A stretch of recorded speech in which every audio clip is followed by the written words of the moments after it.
Anything you say from this point on is being recorded, just so you know. I feel like those phone calls, right? Just so you Just know, so you're aware. every tag that it's put on, the unrecorded a few times when they have to say something. Oh, did he? Oh, okay, well, that's not fun. Permission. Yeah, that's nice. I'm only the That's very assistant. efficient. Okay, so welcome everyone. Thank you for coming. Thank you for going to the final installment of our pre-Purim hidden and revealed year. Hopefully the first two were great. They will not compare, I'm sure, to the third, of course, but that's for sure, of course not. Maybe I should. But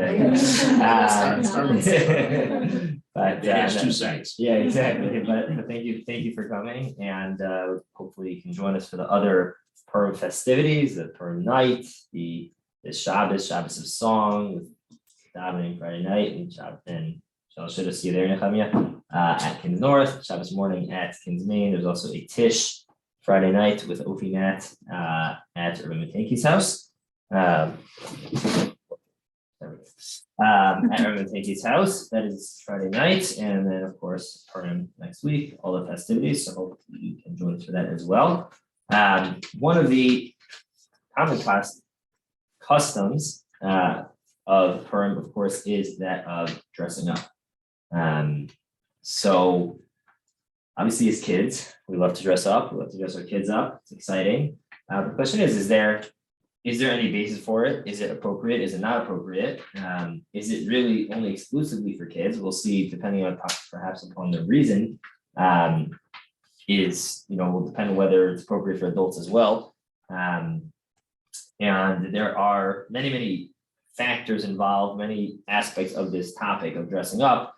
We're going to focus mainly on giving a number of reasons, of sources where this custom comes from. As we'll see, it is a quite old custom.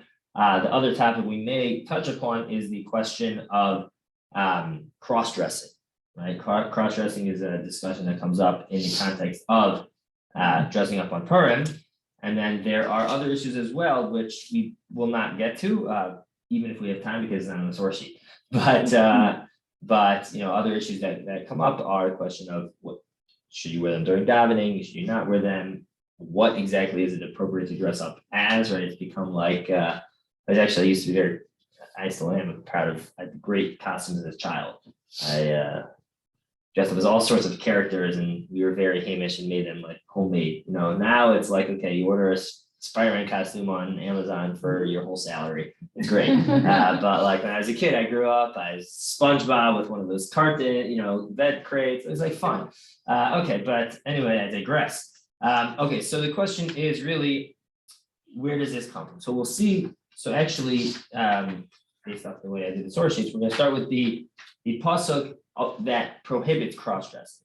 Okay, the pasuk in Parashas Kitetse tells us lo yikli gever al isha, lo yilbash gever simlas isha, right? That a woman should not wear man's clothing, a man should not wear women's clothing. It is despicable. It is an abominable thing in the eyes of God to do so. Here's where I pause the recording. But so that's the prohibition in Torah, right? This encompasses many aspects. Most simply, right, what one wears. One should not dress up as the other gender, but that includes also things. There's discussions, and again, not our topic really for now. But this brings up many discussions, in particular for men, when it comes to things like looking in the mirror.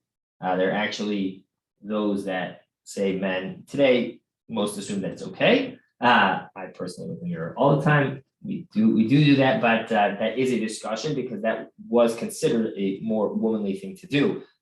It talks about, brings up the topic of plucking gray hairs, right? Different things.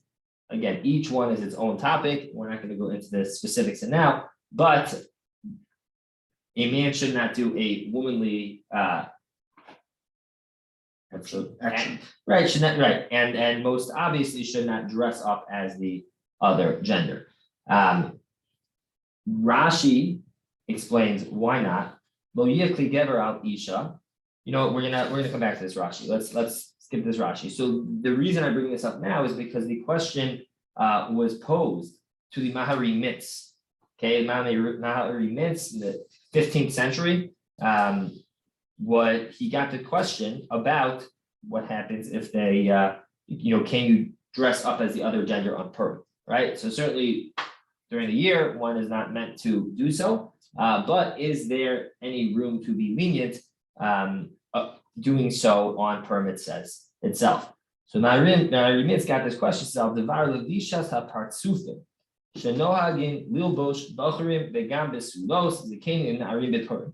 question of wearing a mask, wearing clothing, right? Dressing up boys as girls, men as women, of all ages, and vice versa, right? That was the question that came to the Mahari Mintz. Here, I will pause the recording. Great idea. I have memories. So,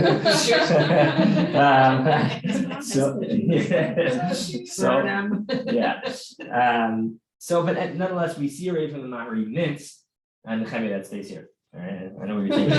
How can you even raise the question Yeah. if it's so explicit in the Torah? Excellent question. When it's so explicit. Beautiful. So let's see, right? So what do we see though from the Mahari Mintz, and this is already from the 500 plus years ago, is that what were they doing? They were clearly doing it, number one, and they were clearly dressing up as the other gender, and right, they were dressing up in the first place. So we see this custom already from the time of Mahari Mintz was clearly in place, that there was a very serious custom about dressing up on Purim. So the question of dressing up of cross-dressing on Purim, so why would that be different? Like Gary said, right? There's an explicit pasuk. Can't get more explicit than that pasuk we brought in Parshat Kitei. Very clear. So he says, says there are many rabbis, many poskim who already have allowed it, right? He quoted the Mari Segel who allowed it. So he says there are major rabbanim who were allowing it. So why would Purim be different? What do you think? Why would Purim be different? Well, it's a little bit like, very explicit that Shabbos I can't do various things, but to save my life I can. Right. So maybe we have a little bit the same concept. Costume, You know. it's not dressing up. Oh. Okay. No. Okay. Say better, as we say. Well, but right. it's tasteless. And, It's there's tasteless. an issue of taste here too. It's not permanent. For example, I wouldn't come. Okay, it's I wouldn't come as temporary. Purim just as Vladimir Putin. That just is That would certainly be tasteless. tasteless. Yes. It's- Right. So good. So so I think we'll just watch your back when you do that. Right. So I think that what you're getting at here is a little bit what he's going to be saying based off of Rashi, which is in order to understand why it might be allowed on Purim, we have to understand why it was prohibited in the first place. Right. So Rashi, back in that second source, explains why is it prohibited? Why can't a man dress up as a woman and vice versa? So Rashi in the second source says, "Lo yekli gever al isha, shetehei dome leish." Right? A man shouldn't a woman shouldn't dress up as a man. Why? In order to appear to look like a man. Kedei shetelech bein ha'anashim. Right? Meaning, she'ein zu elo l'shem niyuf. You know what niyuf is? Like Promiscuity. correct, promiscuity, right? Illicit relations, right? So in other words, the problem is, says Rashi, a woman shouldn't dress up as a man and vice versa, because what might be happening, right? One might be dressing up as the other gender in order to have an in to act inappropriately, to be able to come into that crowd, right? To hide their identity, to be able to be there. That, according to Rashi, is the prohibition. That's not the intention on part. Oh, beautiful, exactly. So says the Mahari Mintz, says it's not the intention on Purim. He brings a lot of proofs, but we're not going to go through them all. But he says, we see that people do this. And he says, in Haya Chas V'Shalom, 3 lines from the bottom of that source, in Haya Chas V'Shalom Nidnud Avera Chalila, right? If there were 3 lines from the bottom of the Mahari Mintz, the third source, 3 lines from the bottom. Oh, yeah. The Haya Chas V'Shalom Nidnud Avera.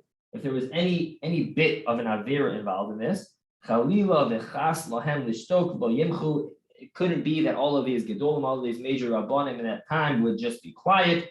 He says, "Koshim the Kabbalah Chomer be'Isser Lav," for sure. He says if we're talking about a prohibition from the Torah, they wouldn't just be quiet. Elavade Hayil had Raya Usmach Sheheter Gomoru must be that it was totally mutter. The aim bilavush zu hirhor avera, right? There's no element of avera for the reasonings that we're saying that it's totally a different intention here, right? There's no intent of promiscuity, of acting inappropriately. So says the Mari Mintz, according to Mari Segel and others, it must be, we see people do it, we don't see the Rabbanan making a big deal out of it.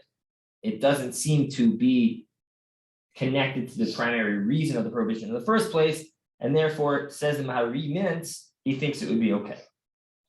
In addition to the Mahari Mintz, there are other major poskim and Rabbanim who allowed it. Not all on the sheet. The Smag allowed it. The Sefer Mitzvos Gedolos.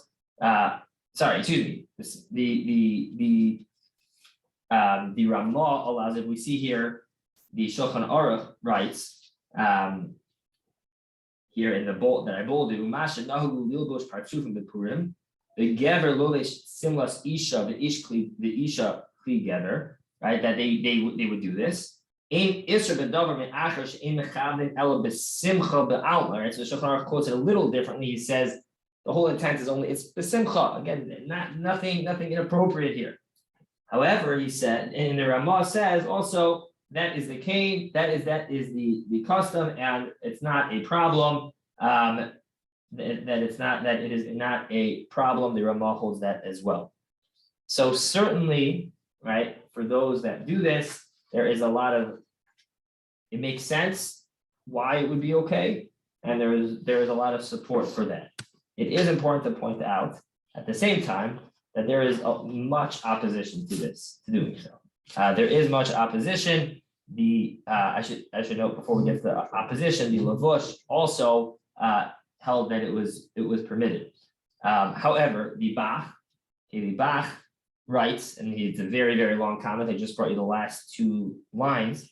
The Bach says, okay, going back and forth, maybe it's allowed, maybe it's not. Can we argue that it's not the reasoning why it's usher? Okay, he says, but at the end of the day, he says, Aval, Kol Yerei Shamayim, Yasir La'anshe Beso, everyone who fears God, everyone who fears heaven, should warn their household, Nishma'im Bakolo, and anyone who listens to them, Shelo Yavru al Israel La'av Lo B'Purim, Lo B'Simchas Chasam V'Kala. And he says sometimes also people who do this at weddings, right? But the same, you could say the same idea, right? Misameh Chasam V'Kala, that it's good shtick. Okay. The Tavo of Brach L'Harim Michsholos Miderech Amenu Uminhagim Lo Hagudim Lo Yinhagu O. The Bach says very strongly, it's not appropriate, right? We can talk in Lumdus, we can argue back and forth the logic or not. He says at the end of the day, since we're talking about, as Barry said at the beginning, a potential prohibition min HaTorah. He says it's really just not worth it. It's just really. It's obvious it's only talking about little bosh, other genders' clothes as opposed to dressing on Purim.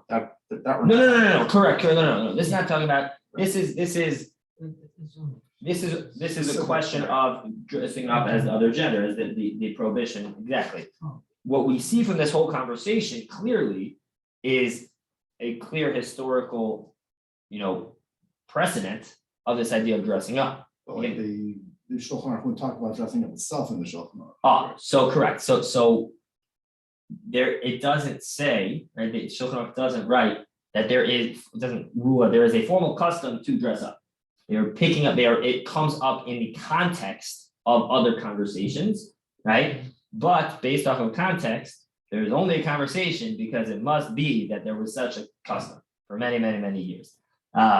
But the Bach's opposition. This is Mashnagu Lilvosh Partsufim of Purim. Doesn't say specifically of the other gender. Correct. It just says Partsufim. Well, then the next line. The Gever Lovesh Simlas Isha, the Isha together. Right? So that there's no prohibition. Together, possibly.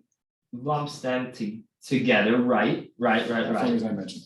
Yeah, no. There's no question that the opposition, the prohibition they're talking about is a question of cross-dressing, right? And the Bach's opposition is essentially we can do what we would call pilpul, right? We can argue from today till tomorrow in the sugya and the topic why it should be allowed, what shouldn't be allowed. But the bottom line is says the Bach, it's just not. You do a cost benefit, it's not worth it, right? It's a pasuk in the Torah, not worth it. The Mishnah Berurah also says here, sheyesh levatel min hagzeh. He says we should nullify the custom. We should try to convince So people there not was to a do custom. so. So. There was what? So there was a There was a custom. custom. There was, yeah, correct. There was a custom, absolutely, that, correct, and that's the Mari Mitzvah's point, is that they've been doing this, right? And the Rabbanan didn't necessarily come out and yell against the Mari Mitzvah was long before the Mishnah Berurah, right? Some other notable, we don't go through all the notable names, but the Shach and Taz both oppose this is outside, just to fill you in. The Shach and Taz commentaries on the Shulchan Aruch also commented and were opposed the practice, not necessarily even because it was a pasuk of the Torah, but they also say it can lead down a bad path. They said it can lead to other problems. The Shlosh says it was a problem because of it kind of a tasteless, right? Simcha. To me, right? what we're coming down to here is not the law, Right. it's taste. Right. Okay. So that's what the Shlosh said. To be Right? very Because strict. simcha holilus, Like very strict, I meaningless, clearly correct. wouldn't do it, but, Right. but as a matter of taste, I wouldn't do it either. Now the Pri Megadim made a compromise, and he said it depends, right? So you have to. It's never that, right? We across the spectrum. We have those that say it's not a problem, people are doing it, it's fine. We have those that are saying we must get rid of this custom altogether. It's a pasuk in the Torah and it's inappropriate. And then we have the Pri Megadim who says, well, if it's like one garment, then maybe it's fine. If it's a full costume, right, then maybe then it's a problem, right? If you're dressing it entirely as the other gender, then perhaps that would be the prohibition. But if you're dressing up as, let's say, a man, and you put on your wife's, whatever, one garment of clothing, right? You put on your wife's sheitel, right? So then, so you may look silly, but you may not violate the prohibition. Again, there clearly is there's for those who, if we see someone in the shul that's Purim who's dressing up as the other gender, I would not advise to go over to them and rip off that sheitel, because for many reasons, not the least of which is that's going to cost a lot of money, right? But yeah, right. But so I would not advise that, because there are significant posting, right, who say, even if they're not advocating for it, but who say who say it's okay, it doesn't necessarily fall into the full prohibition, fine. But if your grandkid or your kid or yourself asks you, should I do this? That seems to be like, let's stay away from it. There's plenty of other wonderful characters that we can do within the same gender. Okay, that was all really an interesting discussion that comes up when talking about dressing up, but a little bit of a side point in the sense that what comes out fundamentally of this conversation is clearly a very strong basis that this custom existed. The Mari Mitz seems to be the earliest source where we see the discussion of dressing up on Purim. There are those that point to the next Gemara that I bring for you as maybe even a hint from the time of the Gemara for dressing up. So that Gemara is talking about, the halacha is that we are all used to an Eruv, but the halacha is that we need an Eruv because you're not supposed to carry on Shabbos. So the Gemara talks about something called luktami and wants to know, that it says that you're not allowed to go out on Shabbos without an Eruv with a luktami. Oh, very good. What's that? That's the question of the Gemara. My luktami. What's a luktami? Right? How do you pronounce it? Luktami. Where is it? It's in the middle line of the Gemara towards the end of the line. It says my luktami. Look. With a question mark. With the question mark, exactly, because my doesn't mean mine in the Gemara. My means what, right? What is luktami? Just say my. And the Gemara then brings, right? The Tanaim and Amoraim are wondering the same thing. What is this? The Gemara brings three different explanations as to what it might be, some sort of donkey saddle or something, or one opinion, the opinion I have in bold here, Rava bar Rav Huna Amar Parmi. It's a parmi. Oh, it's a parmi. Now it's good. Clear? Look to me as a parmi. Oh, okay, fine. Okay. So what's a parmi? So that wasn't the question of the Gemara, but that was the question of Rashi. Rashi says, what's a parmi? A parmi is a talmusa. Better? Talmusa. Terrific. Okay, we're getting there, right? Okay, so Rashi says, what's a Talmusa? Hit a word I know. A masecha. Okay, a masecha Oh, now is we a got it. mask. Yeah. Okay, says Rashi, a mask is haniksheres al hapartzuf lehavis habonim haketanim. Again, I don't advise, and I'm not, apparently there was some sort of benefit that they would scare young children with this, okay? But not intentional, that wasn't their intent, but it was some sort of mask, okay? Bottom line was some sort of mask, and this particular type of mask, the Gemara is saying you shouldn't wear outside of the Erev on Shabbos. Okay, why is that important for our discussion without getting too far distracted? Is because what's the word that the Gemara uses for this type of mask? That's Rashi, Purim. parmi. So some want to suggest parmi means a mask, and parmi sounds like Purim. So maybe we have some hint in the Gemara that a mask, that they used to wear masks and dress up on some form already from the time of the Gemara. Many reject that entirely and say that's not really a strong source, and it's pushing it, as I saw the facial reactions here. Also, we're You are talking here correct. about what I can do on Shabbos, and Purim is never on Shabbos. No, correct, but meaning, but it's referring to an item of the word, which is described as the word parmi, which is described. Again, we don't, it's some point to that as a sort of hint, right? It's a stretch, it's certainly a stretch, which is why most assume that that's not what it means. But some want to point to that, okay, maybe we're in time of Gemara.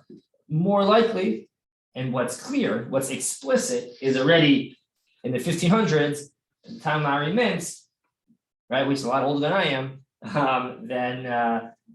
right, everyone here, well older than everyone here, right? So already from then, clearly there was certainly a prevalent minhag to do so. So now the question becomes why? Okay, why should we dress up? Or why do we dress up? Or why do some dress up? So what are, let's hear from you guys. What are some reasons we might dress up? It's fun. Something to Okay. do with hiding from the God is sort of hidden. Oh, beautiful. Okay, excellent. God is hidden, so we hide. Excellent. We hide from God. Oh, Yeah, beautiful. yeah, I forgot, Beautiful. but- Nahafochu. Excellent. What'd you say, Alan? But not folks, you're supposed to do things that are opposite of what you're used to. Excellent. Okay. Right, That's right. interesting. So, But what we hiding Poor from? people won't be in there. oh, wow, okay, beautiful, okay. Okay. Today, while you were at Mincham, we talked about it. Oh, so the poor people won't be in there? I'll be on.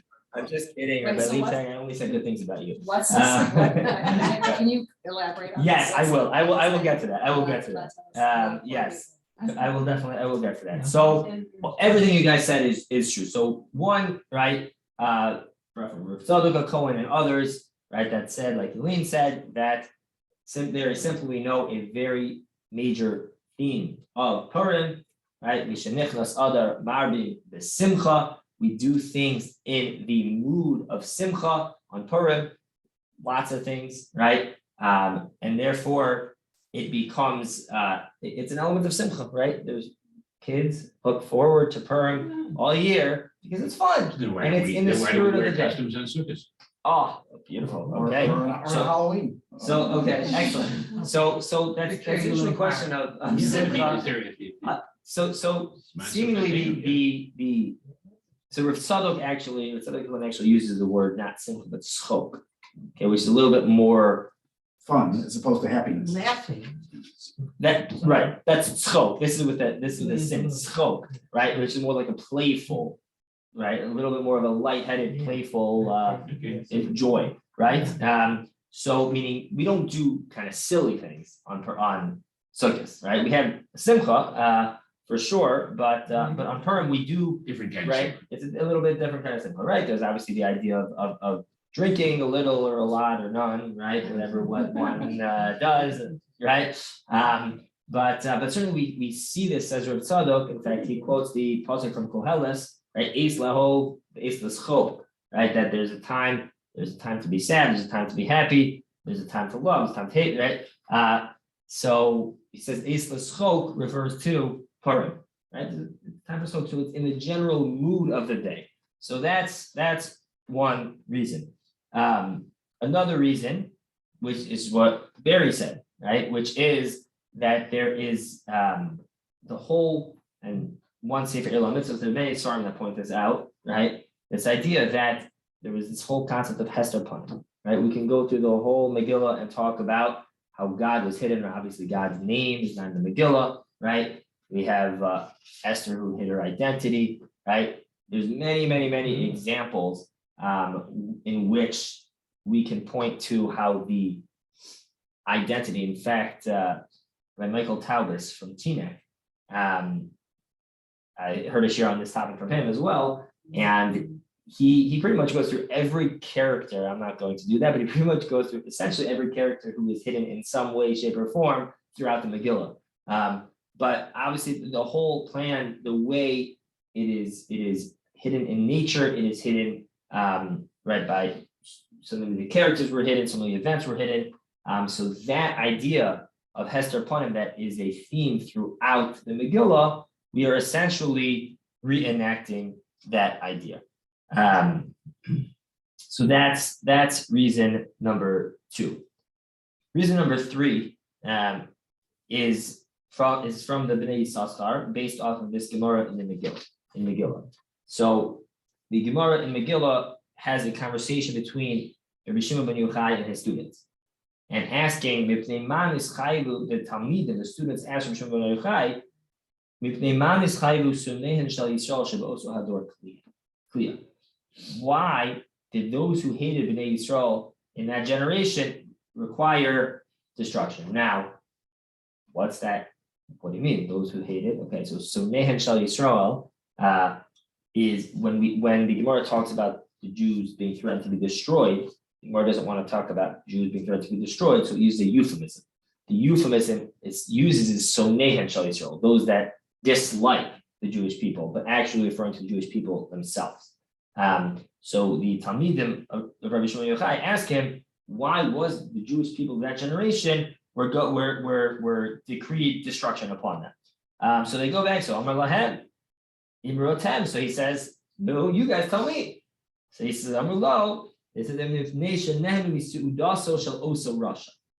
because they suggest to their Rebbe, which is always very intimidating, but they say, because they benefited from the Seuda of Achashverosh. But then says Rabbi Shimon Yochai says, no, in Cain, the Shushani Hargu, Shabakol Ha'olam Kulo I Hargu. So that wasn't necessarily all the Jews in the entire world, then just that community should be destroyed. Why all the Jews in the world? So Amrulo and Morata. So they say, fine. So then you tell us, right? We give up. So Amar Lahem, so he said, because they bowed down to an idol. Where did they bow down to an idol? We'll see who listened to my Megillah WhatsApp the other day.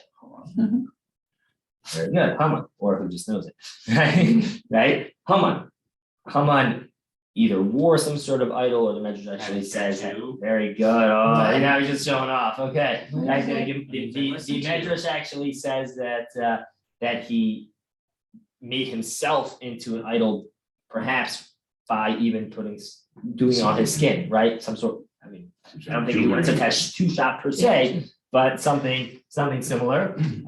So because they bowed down, so Amru Lo, Chimasu Panim Yesh Bedavar, that really did they really do so? Amru Lahem. Wouldn't that only be in Shushan also? Wouldn't that only be in Shushan also? Someone go all over the place. Okay.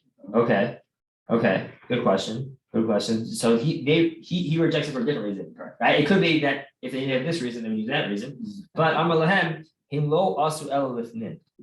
Right? Really, the Jews, even beside, we all know Mordechai, right? Mordechai didn't bow down, right? But explains Rabbi Shimon bar Yochai that really that was true not only of Mordechai, but of all the Jews. All the Jews at the time who did bow down to Haman, they weren't really bowing down to Haman. They were externally bowing down to Haman, but inside they didn't have intent to actually be bowing down and be submitting to Haman. They were trying to save their life, but they weren't actually trying to bow down to this idol or to Haman. So it was something which was only externally. So too, HaKadosh Baruch Hu, who allowed Haman to make this decree upon them of destruction, that whole decree, God knew the whole entire time it wasn't going to result in eradication of the Jewish people. God knew that, right? Says the Gemara, it was only this external plan. It was just appearance, but internally, so to speak, if you can speak in such a way of God, right? But the plan itself was never for the Jews to actually be destroyed. And says the Bnei Yisachar, based off of that Gemara, he says, Minhag Yisrael Torah, he says, first of all, it's a custom already in Bnei Yisrael, and Minhag Yisrael Torah, we take Minhag Yisrael very, very strongly.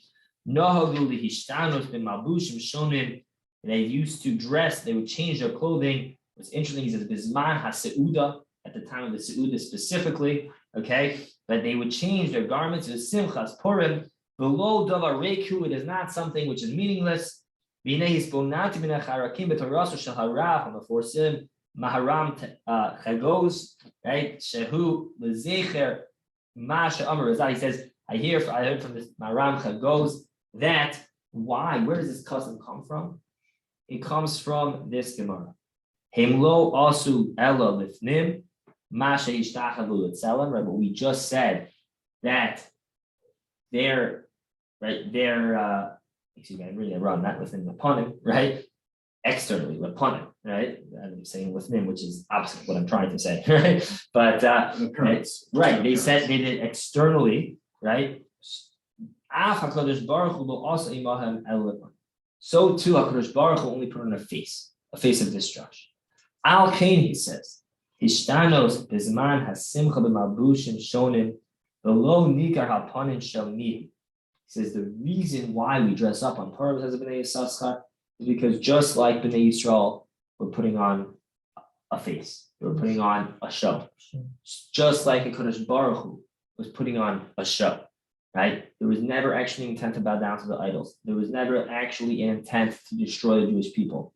So that's what we're representing with our masks, with our costumes. Yes. You said it was never intended to destroy. Haman had an intent to destroy. Haman did. Yeah. Haman did. But God knew that would never happen. Correct. Yes. But God allowed the story to play out in a way which it appeared, right, very seriously, like it was going to happen, and like the Jewish people would be destroyed. But the Gemara is telling us, right, that God, and it's kind of pasha to us also, right, that God knew all along that plan was never going to actually manifest itself, right? It was never actually going to be destruction. It's more if I said it's not you, will be somebody else. That's correct. That is salvation, correct. I'm so No, confused. Is that Yeah. well accepted approach? Esther, it's not you, somebody else. This idea that like Hashem was just like making it seem that way, he knew the whole time it wasn't really gonna destroy the Jews. It's a Gemara. It's a Gemara. Isn't there a medrash about like all of the avos and imaos were all like, there's nothing we could do because Hashem, like the Gzeira was written and like we can't, like I thought. Maybe. Okay. I'm sure there is. If you're saying I'm not familiar with that medrash, but doesn't mean that I'm sure there is the medrash. I'd love to see it for sure. Right, but the Gemara. I mean, it seems to be what the Gemara is saying here that that HaKadosh Baruch Hu was arranging the scene to appear this way, but that God knew that it wasn't going to actually result in destruction of the Jewish people. And so the Bnei Yisachar are saying that that's what we're doing by dressing up, is also putting on that show, so to speak, by hiding that our true identity, so that we're not recognized for who we actually are, but we're commemorating that this difference. Okay. How are we doing with time? Okay.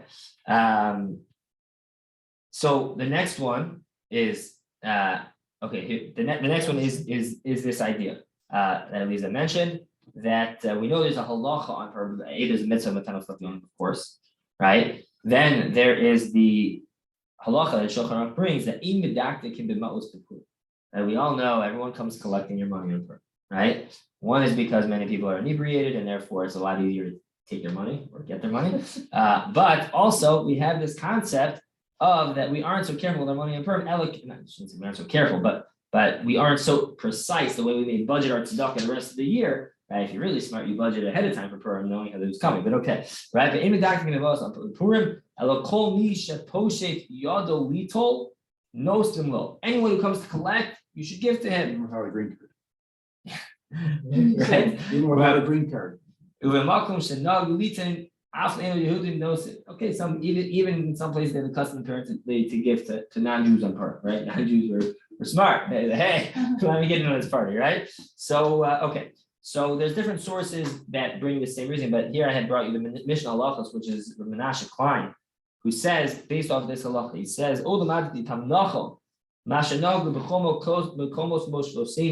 says, I'll bring you another true reasoning, a true explanation as to this custom that that the children go around collecting. This was going on for many, many years. That the poor people, the poor Jews, would go around collecting on Purim. Show you why in Purim. What was so specific on Purim? What enabled it? So they would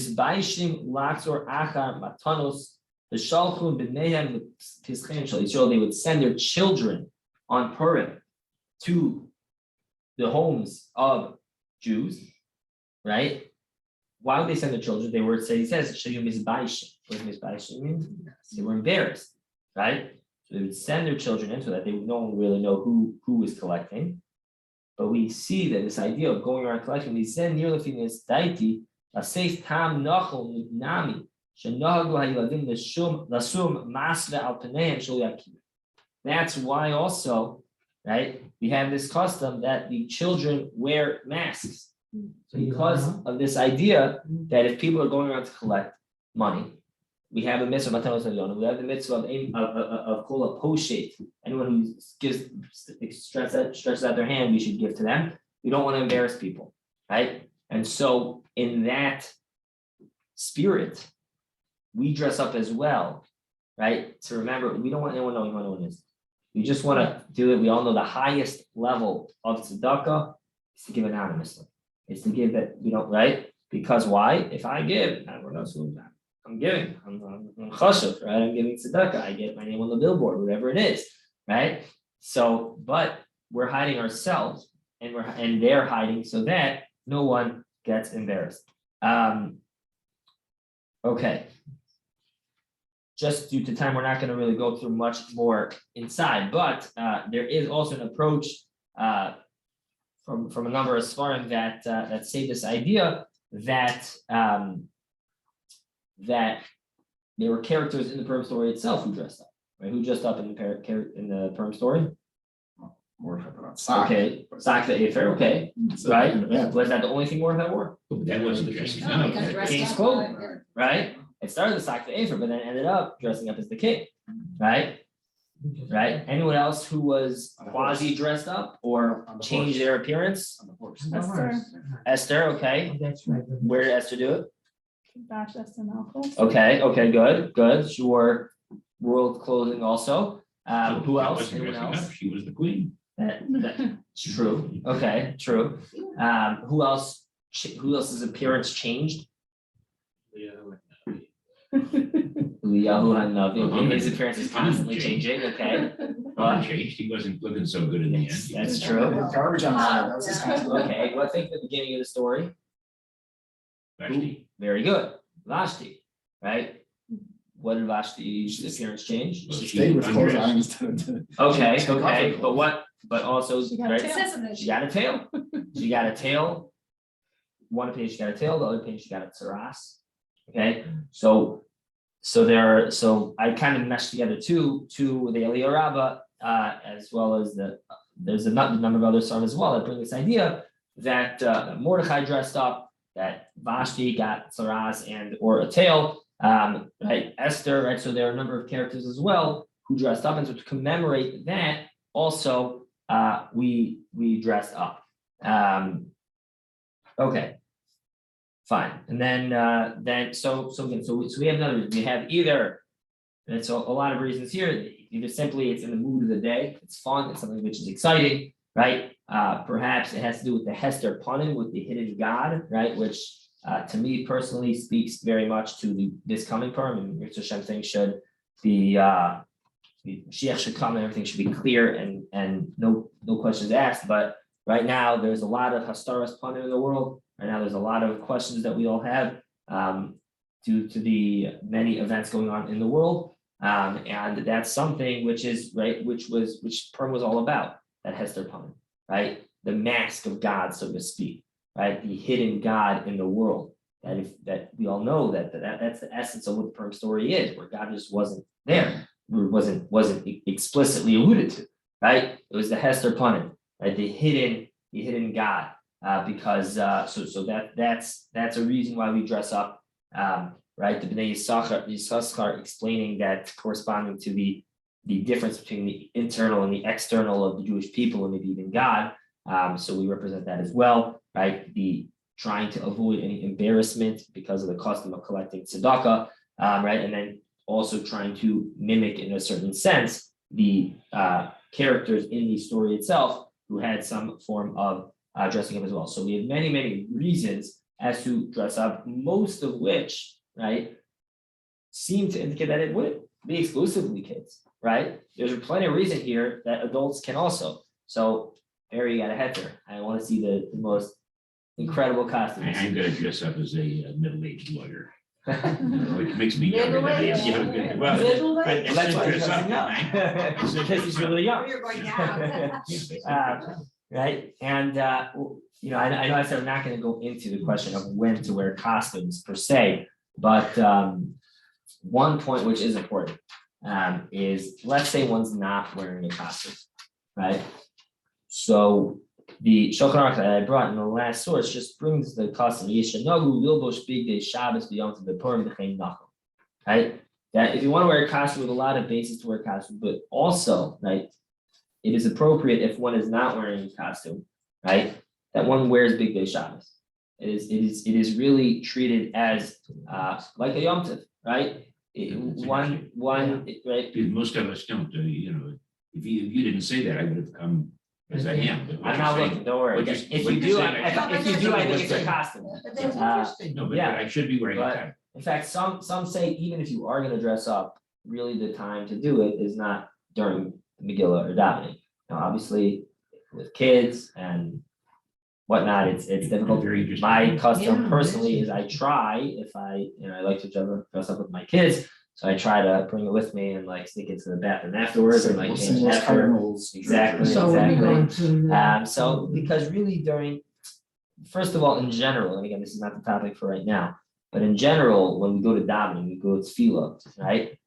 We dress a certain way, right? Always throughout the year. It's not that there is a appropriate attire for tefillah, right? We're not going to go into details of what that may or may not be, but there is appropriate attire. We're only the stand welcome. We're standing before God, right? And so that's always, right?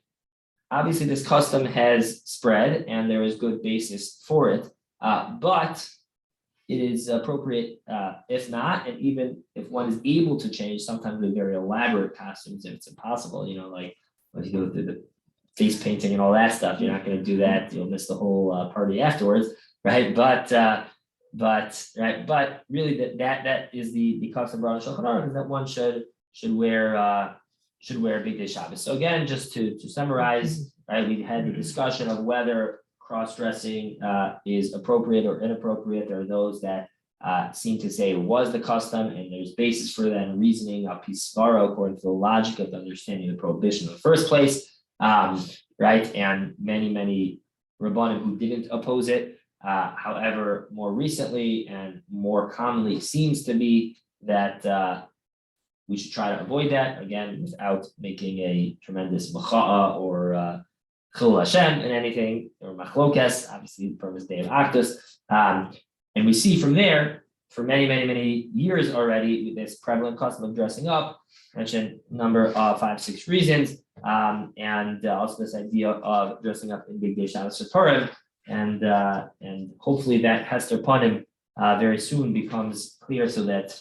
we can take off our masks, God takes off his mask, and we have the Geula Shalema and Thank you all for. Thank you for having us. Thank you, terrific. Thank you.